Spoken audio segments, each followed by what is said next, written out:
What up, guys? Kelly and Tina here. So check it. We wanted to drop this video. This isn't a weightlifting video. It's not a nutrition video. This is a relationship video. And we wanted to touch on something this weekend and even this week. We've had, and we get it quite a bit and we love it, but we get, you guys are relationship goals or you guys are couple goals. And we love hearing that. But at the same time, we talk sometimes and we think we wonder what people think because people don't realize like how much work, time, and energy that we have put into this relationship. And if some people knew kind of where we started out, I think they'd be pretty amazed at where we've been able to come through working hard, love, communication, support, all those things that go into a healthy relationship. So we wanted to try to drop a quick video as quick as we can to kind of give you guys some insight into us. This is a very intimate thing for us too. We're going to share some things that a lot of people don't know. And, a lot of people may not know. They see the man, me, that is in front of them now in this relationship that we have and the way I treat Tina and, some of the things that we put up on social media. But rewind to about 10 years ago and I was a completely different person. I was a dickhead. I was a womanizer. I was shady. I didn't give two shits about anybody but myself. I was completely ego driven. And I met this woman. And what happened? He was still that same guy when we met. Our first year together was very up and down. There was really high highs and low lows. I can't totally blame him 100% for it. I think I allowed behaviors that I shouldn't have allowed. I ignored intuitions that I had because I just wanted to believe so badly that he was this great guy that I would see glimpses of here and there. So the first year was a little rough, and it kind of came to a head at a pool party when he got drunk and did some drugs and was just out of control. I was just embarrassed, and I had a moment where I think almost stood back from my life and looked and was just like, I don't want to do this anymore. I'm above this. I don't like this behavior. I don't want to be around it. This isn't my life. And how could I allow this to be my life? I'm just above this. And so later, Kelly ended up getting injured at this pool party, jumping around, acting like a fool. Dancing, actually, but. So I had to take care of him, but I basically broke up with him after that whole incident. I actually had gone through his phone, and all these thoughts and things that I thought might be happening were confirmed. And once I had a few confirmations, I didn't dig anymore. I knew it didn't matter at that point because I was done. I was absolutely done. And I let him know that I was done. The one thing I did do, though, was stick around to help him with his foot because he couldn't do anything. I had to take him to urgent care, and he was in a boot, crutches. And while I was still there to take care of him, help him out with this, he was trying to smooth things over. And I knew he was still lying. And I finally just had it. I called him out on everything and was like, you're just full of it.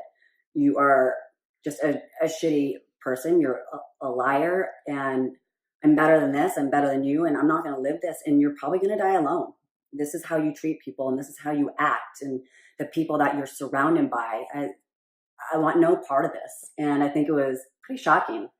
Not sure anybody ever really had done that to him. At that time, and we're trying to keep this as brief as we can. Obviously, there's a lot more that goes into all of this. But at that time in my life, I call Tina my angel a lot. I've done it on social media posts. But at that time in my life when this thing happened, I was dancing, jumping around. I was drunk. I was doing drugs. I was out of hand, and I absolutely hated life. I was surrounded by shitty people, except for Tina. I didn't have any like really solid friends that the friends that I had were fair weather friends, and our bond was partying.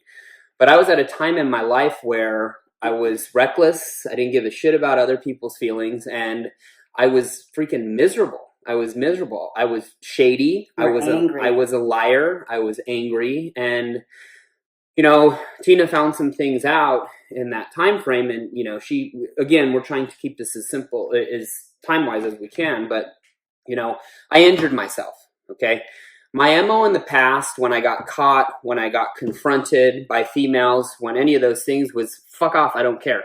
I don't care. Leave me alone. Go. Leave. Fine. I'll figure it out. I'll find someone else. Whatever. What was interesting about when this happened is I was hurt. I couldn't drive. I couldn't get up the stairs at my apartment. I couldn't do anything. So I was forced to deal with the damage that I had done, the hurt that I had caused. And she's kind of making it light a little bit almost in talking about this.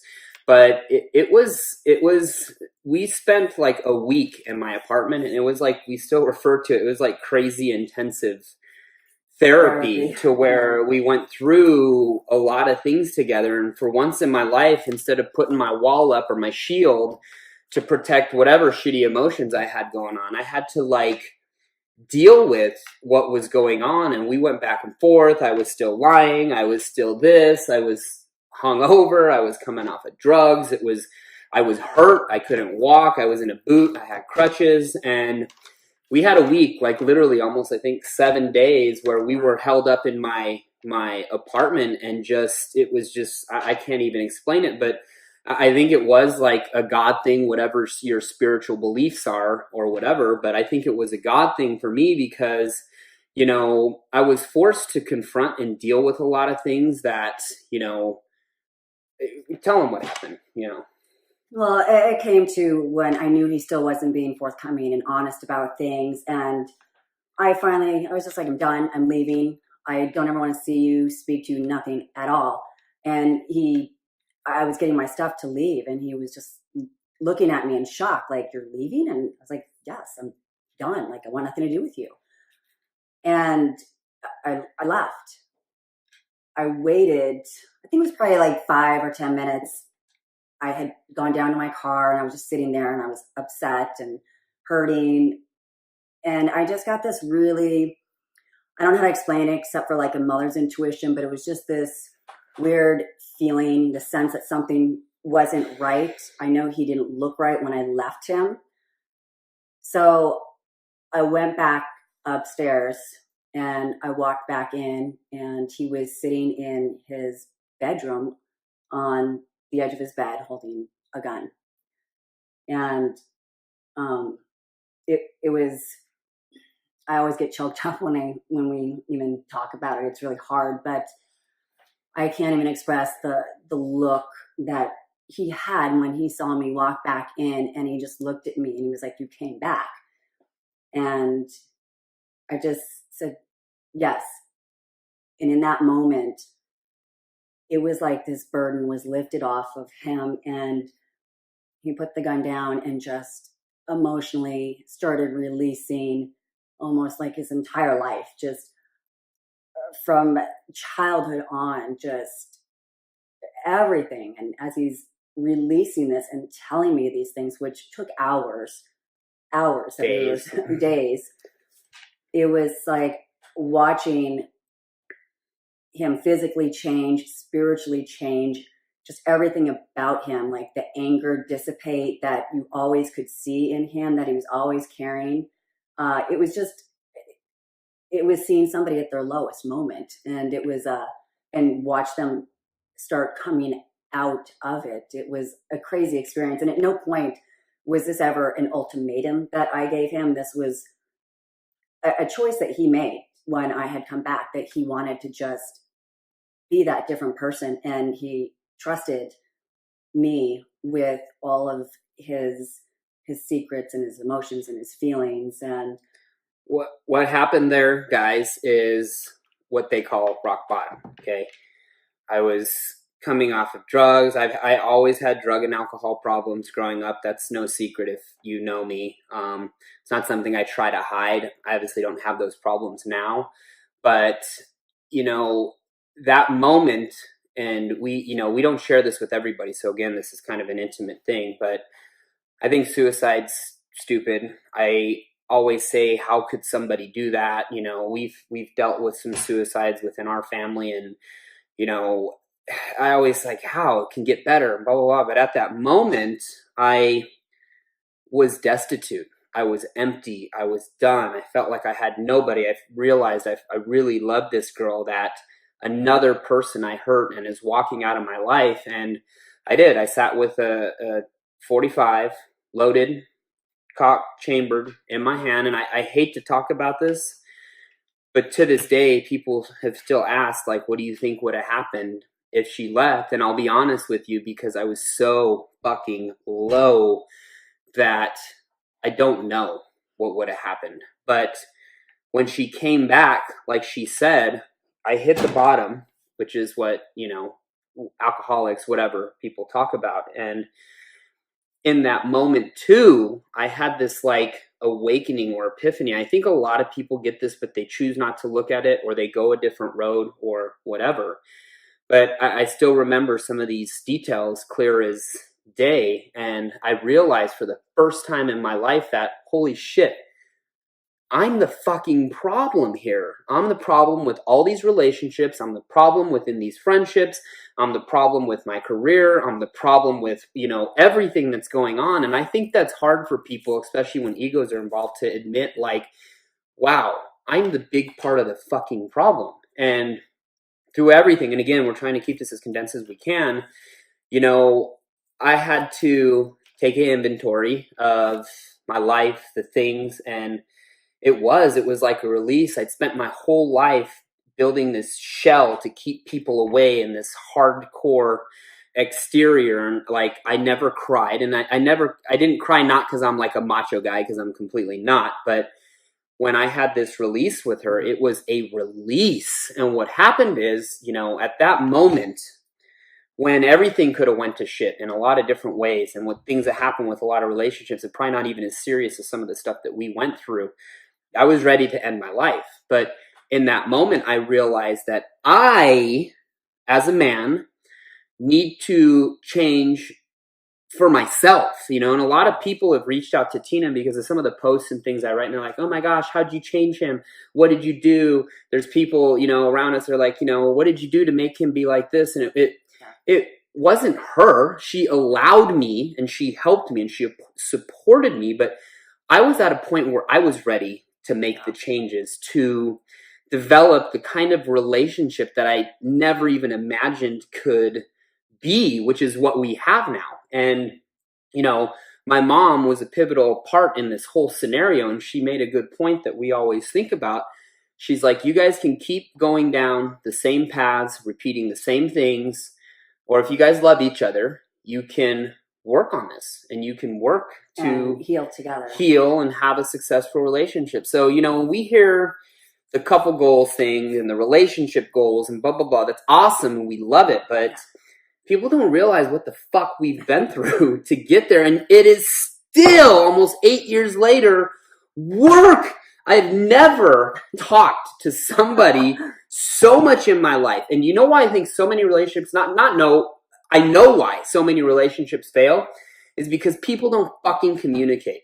They're not honest. They don't tell the truth about how they're feeling. They put their feelings aside. Women do it all the time. Well, and they're too busy trying to be right. Yeah. Trying to hurt or one up the other person. And in going through this, I mean, there was a lot of growth with both of us.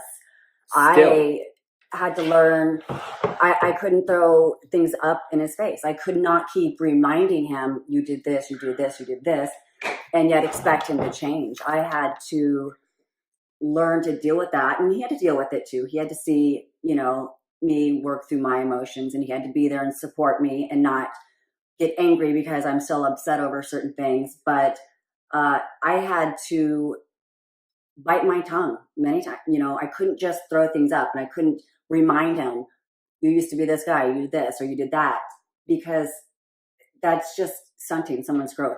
For someone to grow, you have to support them and let them distance themselves from their past or from the things that they had done. And throwing that in someone's face is the sure way for them not to grow. And so that was one of the things she allowed me to.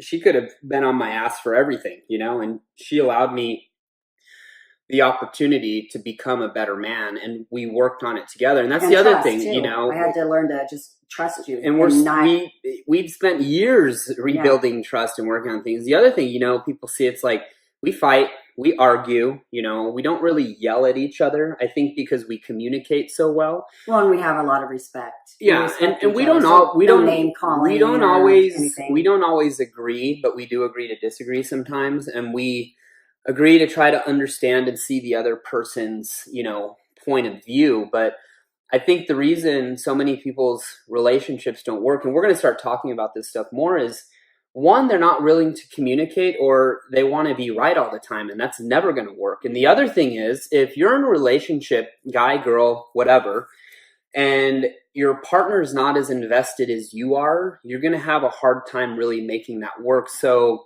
you need to assess and take inventory of whatever the relationship is and be like, is this an equal thing? Because the one thing with Tina in the pursuit of relationship goals or couple goals is we're both in this 100% equally. One of us isn't giving more to the situation, and one of us isn't taking more out of the situation. So I think that's the thing people have to understand. And part of us dropping this video is we've been talking about this a lot with people, you know, people at the gym, friends, people that look at our stuff on social media. Some of the posts that I put up, you know, we've had females reach out to Tina like, you know, well, how did you change him? He was like this and it's like that. It's like things aligned perfectly, and I was ready to make those changes, and someone has to be ready to make those changes. And if they're not in a relationship, and we see so many people, because, you know, we've done some even relationship coaching and things like that, you know, when we see that both people are not invested, it's going to make it very hard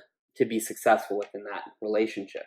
Yeah. You know, so I think the takeaway from this, guys, and we're going to do more videos as far as a relationship is concerned, but to be successful, you've both got to be in it 100%.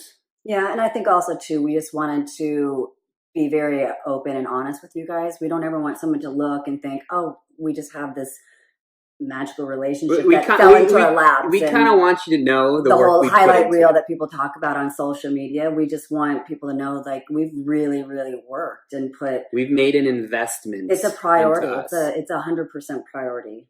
And we had everything stacked against us. You know, there's so many things, and we kept it short, but there's so many things that we weren't even able to share that could have derailed all of this on both sides time and time again. But we loved each other. We saw something there, and we were willing to give it whatever it took and exclude anything that could potentially derail our process and our success. So we wanted to touch base. We wanted to keep it under 15, but we're at like 18 minutes now. But we just wanted to let people know, like, hey, you know, if you're in that situation or whatever, there's some different things you kind of need to evaluate and look at. And, you know, just because you've been with somebody for a long time doesn't mean that it's a healthy relationship. You know, we're not saying, hey, bounce. But also, if you're in the midst of a relationship that you're working on, don't compare yourself to where, like, we are in our relationship. And that's part of this video. So we don't ever want someone to look and go, well, their relationship's like this, because we were once in that spot where we were really fighting and whatnot. So we just want to be super honest and maybe give some of you some hope or a little insight. So and know that this wasn't just given to us. We work, and we still, guys, ladies, we still work. Like, fucking 9 years later, cumulatively, we're still working. I've never talked to somebody, so we talked for 2 hours at this table last night, our coffee talk. We like talk, we communicate all the time. But anyways, we're going to keep this under 20 minutes. So guys, if this resonated with you, feel like somebody, I hate to be this guy, but if you feel like somebody could, share it with them, drop us a comment, questions, concerns, messages, whatever.